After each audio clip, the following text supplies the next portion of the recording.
भगवान बोले ले 17 बार हमने हराया उसका कोई पता नहीं, एक बार हम भागे भक्तों के लिए भगोड़ा मांगे। और अर्जुन को कहा अर्जुन तू योद्धा नहीं, हाँ भीम है कुछ, भीम का सीना और चौड़ करे वाह ये दोनों फेल, हम भगवान तो आए ही थे लाए ही थे उसका अभिमान चूर करने। बोले ठीक है युद्ध चालू, एक दिन तक युद्ध नहीं, 2 दिन नहीं, पूरे 27 दिन चला। दिन भर कुटाई होती एक दूसरे की और शाम को एक दूसरे हाथ पैर दबाते एक दोनों के, क्योंकि धर्म युद्ध है। शंख ध्वनि के साथ युद्ध प्रारंभ और शंख ध्वनि के साथ युद्ध विराम। और रात्रि में मित्रवत एक साथ सब रहते हैं।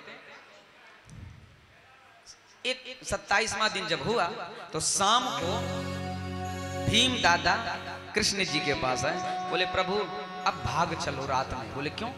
बोले ये नहीं मरेगा, इसका शरीर पूरा लोहे का है, इसको मारता हूं तो गदा टन टन बोलती है, इसलिए ये तो मरने वाला नहीं। और तुम दोनों खड़े होके दांत फाड़ते देख रहे हो, कुटाई तो हमारी होती है, पिटाई हमारी होती है, इसलिए भाग चलो। बोले पीठ दिखा के, बोले जान बची तो लाखों पाए, इसलिए भागने में भलाई है। भगवान बोले ना। अच्छा अर्जुन भीम कल जब युद्ध हो तो तुम मेरी तरफ देखना, अभी तुम युद्ध कर रहे थे अभिमान में भरे, मेरी तरफ तुमने देखा ही नहीं। जीवन में ध्यान रहे, काम बड़े से बड़ा हो लेकिन ध्यान भगवान की तरफ हो, दृष्टि भगवान की तरफ हो। अगर भगवान की तरफ दृष्टि रहेगी तो कल्याण होगा। आज भीम देख रहे हैं भगवान की तरफ और युद्ध कर रहे हैं। भगवान ने तिनका लिया, चीर के फेंक दिया। जरासंध को भीम ने चीर के फेंक दिया लेकिन फिर जुड़ गया। क्या फेंका फिर जुड़ गया। भगवान ने कहा तुमने देखा लेकिन अभी भी कहीं ना कहीं किंचित मात्र लेस मात्र तुम्हारे अंदर अभी अभिमान है, तुमने पूरी तरह से नहीं देखा। तुम्हें पूरी तरह से मेरी ओर देखना पड़ेगा। आज पूरी तरह से जब देखा तब क्या किया भगवान ने? तिनका लिया, चीर के दोनों को अलग अलग फेंका विपरीत दिशा में। ऐसा ही किया भीम ने आज जरासंध की मृत्यु। ये इसका नाम जरासंध क्यों पड़ा? इसका जब जन्म हुआ था 2 रानियों के गर्भ से हुआ था, आधा आधा, एक फल के 2 टुकड़े, आधा रानी ने, पहली रानी ने खाया, दूसरा रानी ने खाया, दोनों के बेटा हुआ आधे आधे, फेंक दिया कूड़े में। जरा नाम की राक्षसी आई, उसको उठाया और खेलने लगी, जोड़ने लगी, संधि हो गई, जुड़ गया तो जरासंध नाम पड़ गया। याज वही राजा, आज उसकी मृत्यु हो गई। अब सबसे पहली पूजा किसकी हो? पांडवों ने कहा सबसे प्रथम पूजा कृष्ण की। शिशुपाल बोला ना, इस भगोड़े की, इस छलिया की, गंवार की। 99 अपराध हो गए, क्योंकि जब इसने जन्म लिया था आकाशवाणी हुई थी, जिसके गोद में गया और जाते ही 2 हाथ गिर जाएंगे समझ लो वही मारेगा। भगवान कृष्ण जब गए, गोद में उठाया, इसके 2 हाथ गिर गए। तब इनकी मां को भगवान ने वचन दिया था इसके 99 अपराध मैं क्षमा करूंगा। लेकिन जैसे ही 100 पूरे होंगे भगवान ने सुदर्शन चलाया और गोविंदाय नमो नमः, बड़ा सुंदर यज्ञ। भीमो महान शाधिक्षोधनाधिक्ष सुयोधना सहदेवस्त पूजायां नकुलो द्रव्यसाधने गुरु शुश्रूषणे जिष्णु कृष्ण बादावने जने परिवेशेण त्रिपदजागरणे दानो महामना। आज यहाँ पर सबको काम बांटा गया। कहते हैं काम बांटा गया धनाध्यक्षा सुयोधना, सुयोधन यानी दुर्योधन। दुर्योधन को कहा गया तुम धन लुटाओ, तुम जितना लुटा सको। क्यों? क्योंकि दुर्योधन चाहता था सब लुटा दें ताकि यज्ञ में कमी पड़ जाए, यज्ञ पूरा ना हो। लेकिन भगवान जानते थे कि दुर्योधन जितना धन लुटाएगा उससे 4 गुना राजकोष में अपने आप जमा हो जाएगा। ये आशीर्वाद मिला हुआ उसको, ये वरदान मिला हुआ है कि दुर्योधन जितना लुटाएगा उतना ही आएगा। और आज वो लुटा रहा है, राजकोष भरता जा रहा है। और यहाँ पर सहदेवस्त पूजायां, पूजा की सामग्री एकत्रित करने का काम सहदेव को, और नकुलो द्रव्य साधने, नकुल द्रव्य एकत्रित करते हैं।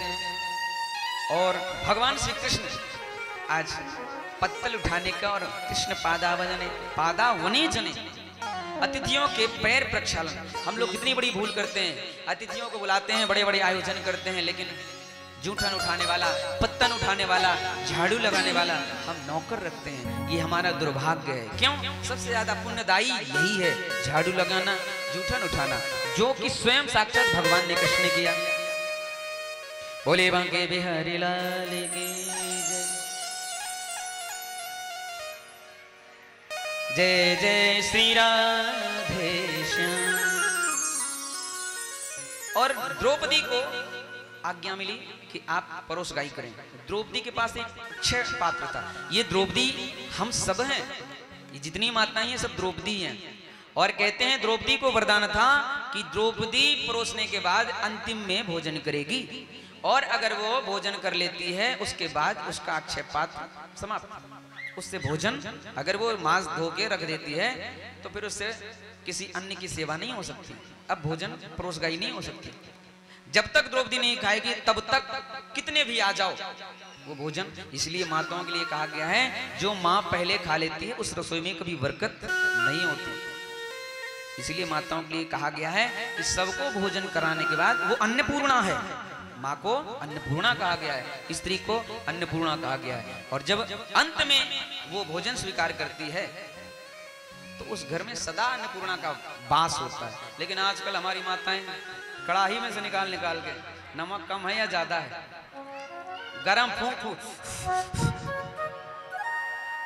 कमा होता है। मैं देखता हूं, मैंने देखा ये चीज।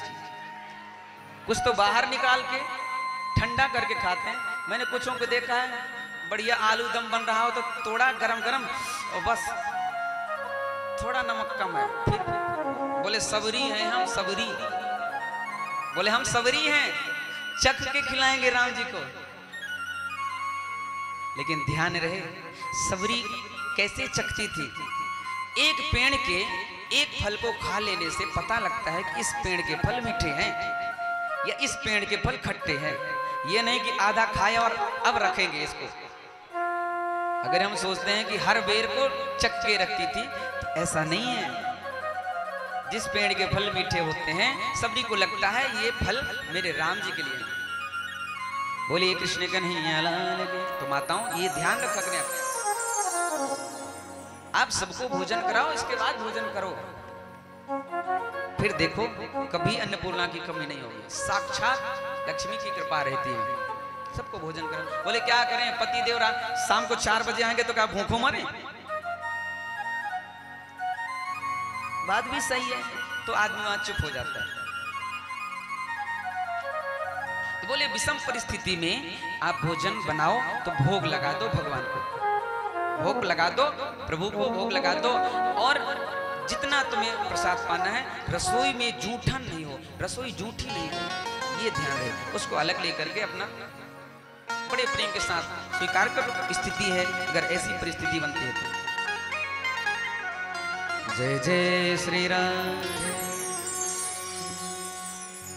आज बड़ा ही दिव्य सुंदर राजसूय यज्ञ संपन्न हुआ। सालवी दंतवक्त इत्यादि का उद्धार करते हुए अब बड़ा ही दिव्य सुंदर एक प्रसंग सुनाया। बोलिए कृष्ण कन्हैया लाल की जय, राधा रानी सरकार की जय।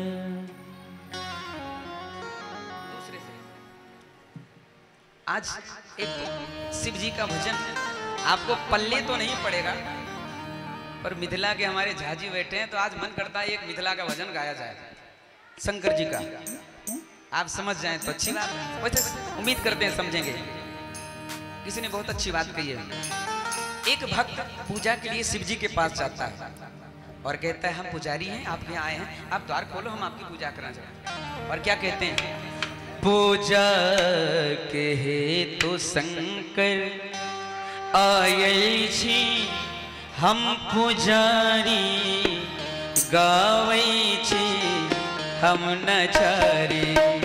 पूजा के हेतु शंकर आयल छी, हम पुजारी गावै छी हम नचारी। पूजा के हेतु शंकर आयल छी, हम पुजारी गावै छी हम नचारी, गावै छी हम नचारी। उठाइए तो ना।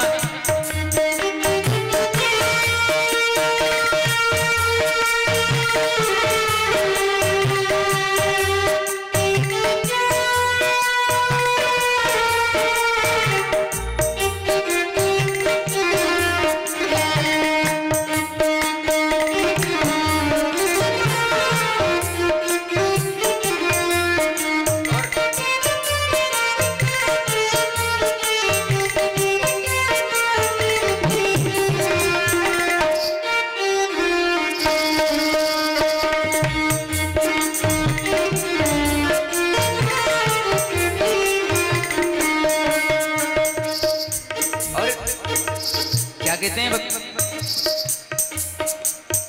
जानी न जोगी जब तपी पूजा की विधि न जानी, जानी न जोगी जब तप पूजा की विधि न जानी, जानी न जोगी जब तप पूजा की विधि न जानी, जानी न जोगी जब तप पूजा की विधि न जानी, दैयो हमरे मनोरथ पूरा करो है दानी, चुप भय किया मसल छे, चुप भय किया मसल छे, खोलो न अपन के वाणी आयल छे हम उठाए, हो जाते हैं तो संकर आयल छे हम पुजारी, गावे छे हम न जारे।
दर्शन के हम भिखारी, आयल छे हम पुजारी, हो जाते तो संकर आयल छे हम पुजारी, गावे छे हम नचारे।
कर जोड़ी दोनों हाथ डमरू आहा बजावे हो, डमरू आहा बजावे, गावे छे हम नचारी, आयल छे हम पुजारी, हो जाते तो संकर आयल छे हम पुजारी, गावे छे हम नचारी, हो जाते तो संकर गावे छे हम पुजारी, गावे छे हम नचारी, गावे छे हम नचारी, गावे छे हम नचारी, गावे छे हम नचारी। बोल बांके बिहारी लाल। ये मिथिला भाषा है भोलेनाथ जी का, बड़ा ही दिव्य सुंदर। समझ में आया होगा आपको? आया है? कितने लोगों को समझ में आया? बस 2-4 लोगों को।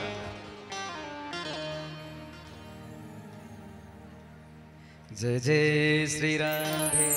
अब भगवान के एक परम मित्र, परम सखा, जिसकी बड़ी दिव्य सुंदर चर्चा गाई तीसरे से, और क्या कहते हैं?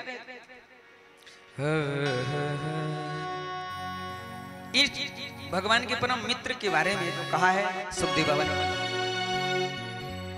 कृष्णस्यासीत् सखा कश्चित् ब्रह्मणो ब्रह्मवेत्तमा विरक्तेन्द्रियते सो प्रशांतात्मा जितेंद्रिय। क्या कहते हैं? विरक्त इंद्रिया, जिसकी इंद्रियां विरक्त हो चुकी है, प्रशांत आत्मा, एकदम शांत चित्त। और ब्राह्मणों में ब्रह्मवित्तमा। और कौन? बोले कृष्णस्यासीत् सखा, भगवान कृष्ण के सखा हैं। ये है, कोई नाम नहीं लिया, बस इतना कहा कृष्ण जी के सखा हैं और ब्राह्मण हैं और एकदम इंद्रियां जिनकी विरक्त हो चुकी हैं, शांत हो चुकी हैं, ऐसे ब्राह्मण भगवान के परम मित्र हैं। इनकी पत्नी पतिव्रता पतिम प्राह म्लयदवदनेन शा दरिद्रासीदमाना शा वीपमाना वेगम च। इनकी पत्नी को कभी कभी होता है कि भगवान बड़ा निष्ठुर है, बड़ा निर्दयी है। 4 पुत्र हैं, घर में अन्न का दाना नहीं।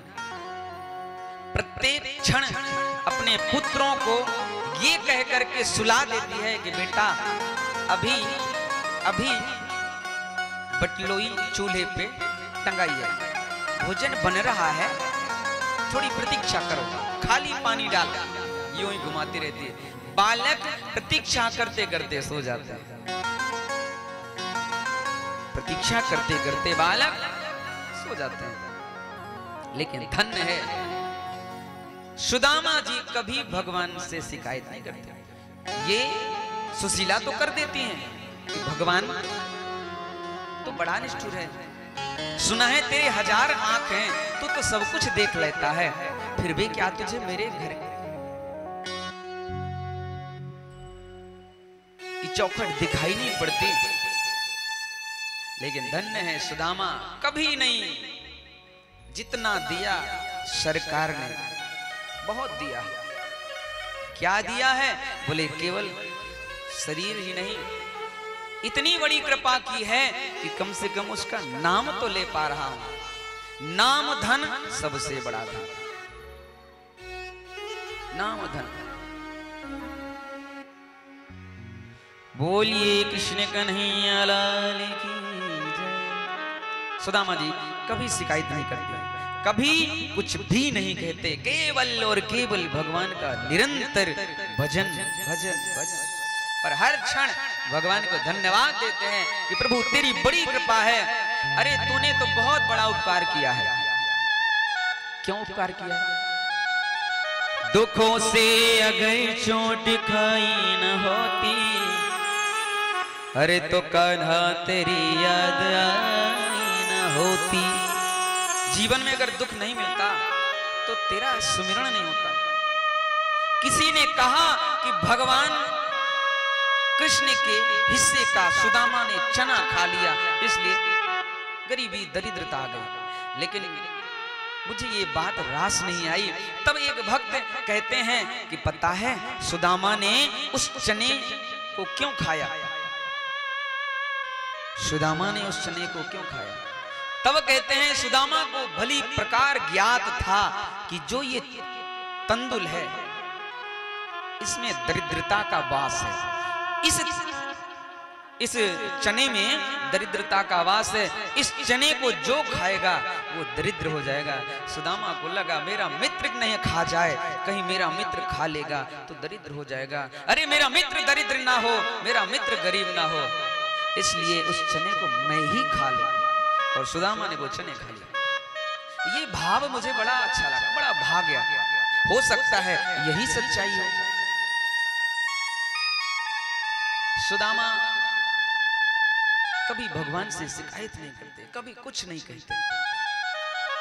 भगवान कहते हैं एक बार तू मेरे द्वार आ जा, जो तू आए एक पग में आऊं पग साथ। लेकिन ये मांग ही नहीं रहा।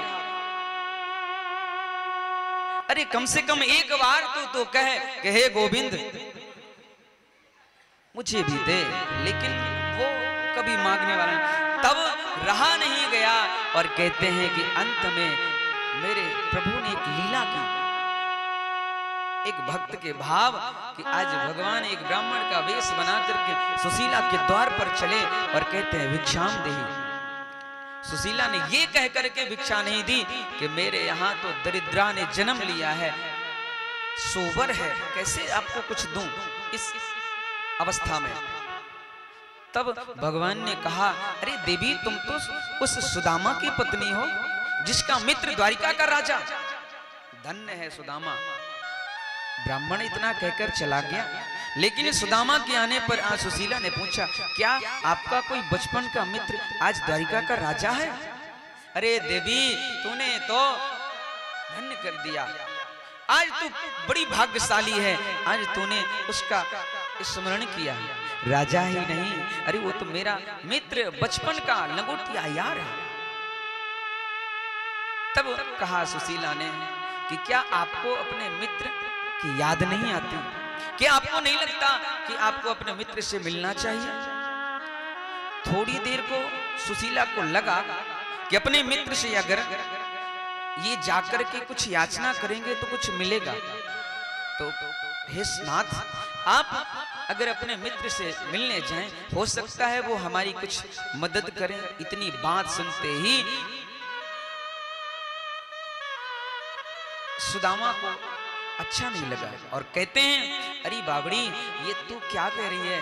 उस मित्र के पास मिलने के लिए तो जा सकते थे, लेकिन कुछ लेने के निमित्त या कुछ याचना करने कभी नहीं। तुरंत सुशीला ने बात पलटी, ऐसे नहीं जाएंगे ये। तब कहती है, अरे प्राणनाथ मेरे कहने का मतलब ये नहीं, मेरे कहने का मतलब सिर्फ इतना है कि आप जाएं और अपने मित्र से भेंट करके आएं। तब सुदामा ने कहा, देवी जीवन में स्थिति अगर अनुकूल ना हो, अगर जीवन में स्थिति कमजोर हो तो कभी किसी के द्वार नहीं जाना चाहिए। कहीं मेरा मित्र ये ना सोच ले कुछ याचना के लिए आए, कुछ मांगने आए। और फिर देवी अगर मैं अपने मित्र से मिलने जाता भी हूं तो क्या मित्र के पास